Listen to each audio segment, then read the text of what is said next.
여러분, 혹시 혁신이라는 게 그냥 한번 반짝하고 마는 이벤트가 아니라 계속해서 쌓이고 스스로 더 똑똑해지는 시스템이 될 수 있다면 어떨 것 같으세요? 오늘 우리가 살펴볼 디지털 스레드가 바로 그 생각을 현실로 만들어주는 축적형 혁신 시스템에 대한 이야기입니다. 이런 경험 다들 한 번쯤 있지 않으신가요? 정말 야심차게 시작한 혁신 프로젝트인데 결국엔 흐지부지 되면서 아무런 성과도 없이 제자리에 멈춰버리는 그런 답답한 상황 말이에요. 우리가 혁신을 어떻게 바라봐야 할까요?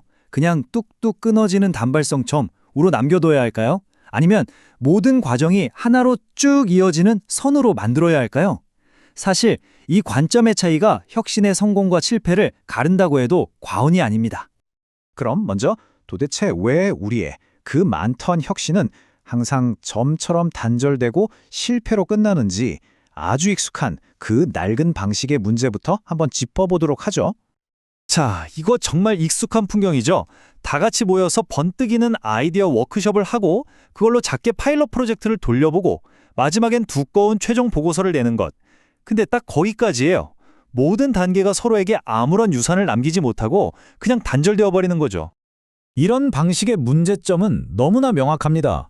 프로젝트를 이끌던 핵심 인력이 떠나면 그가 알던 노하우도 그냥 같이 사라져버리고요. 실패해서 배운 건 왠지 부끄러우니까 숨기거나 무시하게 되죠. 그러다 보니 남는 건 성공한 결과뿐이고 평가는 그저 의미 있는 시도였다 같은 모호한 말만 남게 됩니다. 결국 모든 지식과 경험이 시스템이 아니라 어떤 한 명의 영웅에게만 의존하게 되는 거예요. 자, 이제 이 모든 문제를 해결할 새로운 패러다임, 바로 디지털 스레드를 만나볼 시간입니다. 혁신이 앞으로 어떻게 작동해야 하는지에 대한 아주 근본적인 해답이라고 할 수 있죠. 그러니까 디지털 스레드 기반 혁신이란 건 혁신을 더 이상 단절된 사건들의 나열이 아니라 하나의 끊임없는 학습의 선으로 바꾸는 시스템을 말해요. 통찰에서부터 시작해서 의사결정, 실행, 성과, 그리고 최종적인 가치 창출까지 이 모든 과정을 하나로 쭉 연결하는 겁니다. 그렇다면 이 디지털 스레드, 대체 어떻게 작동하는 걸까요? 이 새로운 방식을 떠받치고 있는 5가지 핵심적인 변화, 그 원칙들을 지금부터 하나씩 살펴보겠습니다. 첫 번째 원칙, 그리고 모든 것의 가장 단단한 기반이 되는 것, 바로 추적성입니다. 바로 이 질문, 도대체 왜 이 결정을 내렸습니까? 이게 모든 것의 시작이에요. 이 질문에 대한 답을 누군가의 기억에만 의존하는 게 아니라 모두가 접근할 수 있는 시스템에 남기는 것. 이게 바로 추적성의 핵심입니다. 기존 방식이 무엇을 했는지 그 결과만 기록했다면요. 이 새로운 방식은 왜 그걸 했는지 그 이유, 즉 의사결정의 맥락을 기록합니다. 누군가의 머릿속에만 있던 귀한 지식이 이제는 누구나 다시 꺼내 쓸 수 있는 우리 조직의 자산이 되는 거죠. 두 번째 원칙은 연속성입니다. 아이디어가 실행으로 또 실행이 학습으로 넘어갈 때마다 정보가 사라지고 추진력이 뚝뚝 끊기는 문제, 바로 그 문제를 해결하는 데 집중하는 개념이죠. 바로 이겁니다. 혁신은 더 이상 흩어져 있는 점이 아니라 시간의 흐름 위를 유유히 흘러가는 하나의 선이 되는 거죠. 모든 과정이 아주 유기적으로 그리고 끊김없이 이어지는 그림을 상상하시면 돼요. 기존 방식에서는 아이디어나 실행, 학습, 그 사이사이에 있던 틈으로 모든 동력이 줄줄 새어나갔습니다. 하지만 이제는 달라요. 한 단계의 결과물이 다음 단계의 시작점이 되면서 배운 것들이 마치 눈덩이처럼 계속해서 불어나는 그런 선순환 구조가 만들어지는 겁니다. 세 번째 원칙은 검증성입니다. 이건 뭐랄까, 주관적인 느낌의 영역에서 벗어나서 객관적인 데이터 기반의 증명으로 나아가는 걸 의미합니다. 이거 정말 중요한데요. 꼭 기억하세요. 검증 가능한 혁신만이 조직 전체의 신뢰를 얻을 수 있습니다. 그리고 비로소 단순한 비용이 아니라 앞으로 더 키워나갈 수 있는 투자 대상이 될 수 있는 겁니다. 이제 의미 있는 프로젝트였습니다 같은 애매모호한 평가는 사라집니다. 대신에 우리의 통찰은 검증해야 할 가설이 되고요. 실행은 결과를 측정하는 실험이 됩니다. 그리고 성과는 명확한 데이터로 증명되는 거죠. 훨씬 과학적인 접근법이라 할 수 있죠.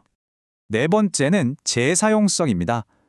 이건 특히 실패를 다루는 방식에 있어서 아주 혁신적인 접근법을 제시하는데요. 실패야말로 사실은 가장 가치 있는 데이터다. 바로 이 관점의 전환이 핵심입니다. 실패는 더 이상 숨겨야 할 대상이 아니라 우리에게 가장 중요한 학습 자산으로 다시 태어나는 거죠. 아니, 어떻게 실패를 자산으로 만드냐고요? 바로 이 세 가지 질문을 통해서 가능합니다.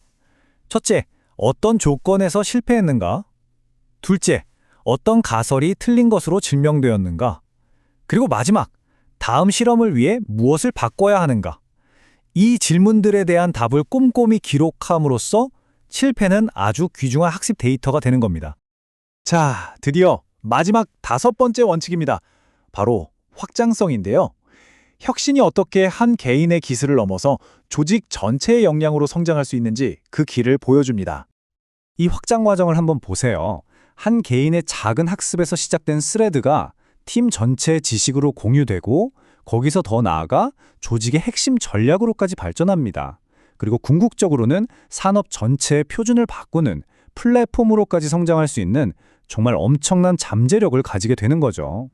자, 그럼 이제 정리를 한번 해볼까요? 디지털 스레드의 핵심은 바로 이것입니다. 우리의 목표는 단순히 혁신적인 무언가를 하는 것이 아니라 우리가 배운 것을 절대 잊지 않는, 기억하는 시스템을 만드는 것입니다. 바로 이 한 문장, 혁신은 결과가 아니라 시스템이다. 여기에 모든 것이 담겨 있습니다.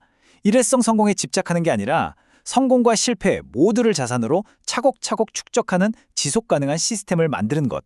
이것이 바로 근본적인 패러다임의 전환입니다. 그렇다면 우리는 이제 혁신을 어떻게 새롭게 정의할 수 있을까요? 바로 이렇게요. 혁신이란 과거의 경험을 잘 기억하고 현재의 과제와 잘 연결하며 미래를 위해 그것을 다시 쓰는 능력이라고 말이죠.